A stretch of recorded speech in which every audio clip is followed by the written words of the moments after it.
ഒത്തിരി ദിവസമായി ഒരു ഓമയ്ക്ക തോരൻ വെച്ചിട്ട്. എന്നും പച്ചക്കറിയും അതും ഇതുമൊക്കെയാണ്. അപ്പോൾ നമുക്കൊന്ന് മാറ്റി പിടിക്കണ്ടേ. അപ്പോൾ ഒരു ചെറിയൊരു ഓമയ്ക്ക നമുക്ക് ഒടിച്ചുകൊണ്ട് പോയി വൻപയറൊക്കെ ഇട്ട് ഒരു തോരൻ വയ്ക്കണം.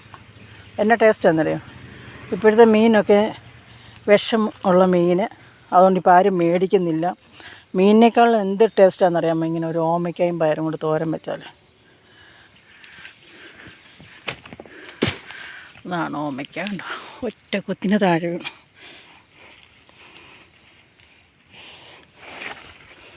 ഈ ഒറ്റൊരു ഓമയ്ക്ക മതി നമുക്ക് കൂട്ടാൻ വയ്ക്കാൻ. ഒരു ഓമയ്ക്കയും ഇച്ചിരി ചമ്മന്തിയും കൂടെ ഉണ്ടെങ്കിൽ മീനും വേണ്ട, മീൻകറിയും വേണ്ട, ബീഫും വേണ്ട, ചിക്കനും വേണ്ട, ഒന്നും വേണ്ട.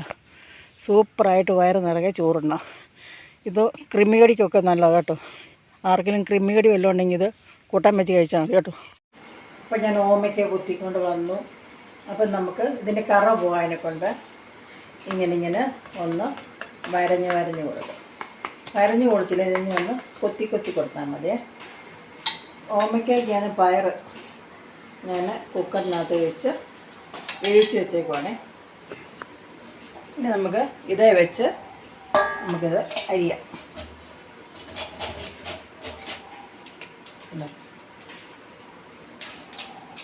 ഇതുപോലെ നമുക്ക് അരിഞ്ഞെടുത്തോണ്ട് വരാം.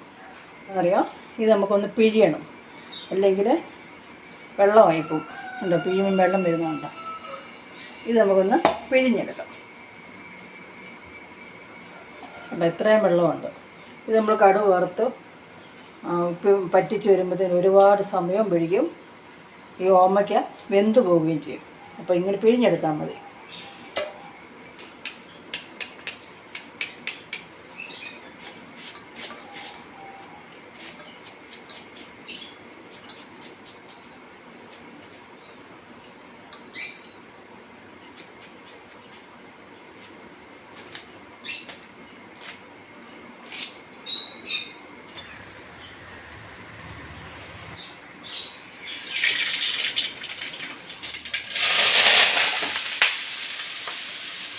ഇതിൻ്റെ പച്ച മണം മാറുന്നതിന് വരെ നമുക്കൊന്ന് വാട്ടിയെടുക്കണമേ, ഒന്ന് വഴറ്റിയെടുക്കാം.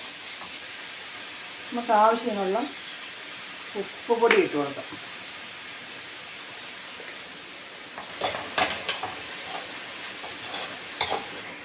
നമ്മളെ വെള്ളം പിഴിഞ്ഞെടുത്തോണ്ട് ഇതിൻ്റെ അകത്ത് അധികം വെള്ളമില്ല കണ്ടോ.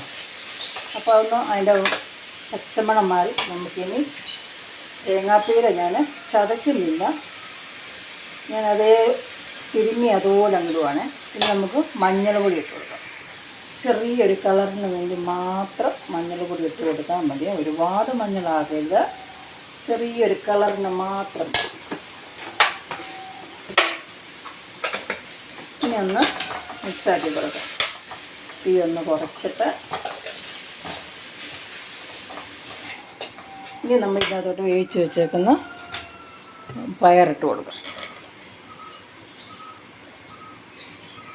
ഇതിനകത്ത് വെള്ളം ഉണ്ടെങ്കിൽ ഒഴിച്ച് കൊടുക്കണ്ട, അളിഞ്ഞു പോവും. ഇനി നമുക്കൊന്നുകൂടെ ഒന്ന് മിക്സാക്കി എടുക്കാം. അപ്പോൾ നമ്മുടെ നാടൻ ഓമയ്ക്ക തോരൻ റെഡി.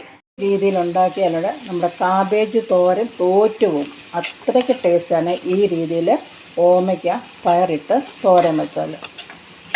ഇത് കാണുമ്പം തന്നെ നമുക്ക് കാണാൻ നല്ല രസം തോന്നും അല്ലേ, നല്ല ഭംഗിയായിട്ടുണ്ട്. അപ്പോൾ ഈ രീതിയിലൊന്ന് ട്രൈ ചെയ്ത് നോക്കണേ.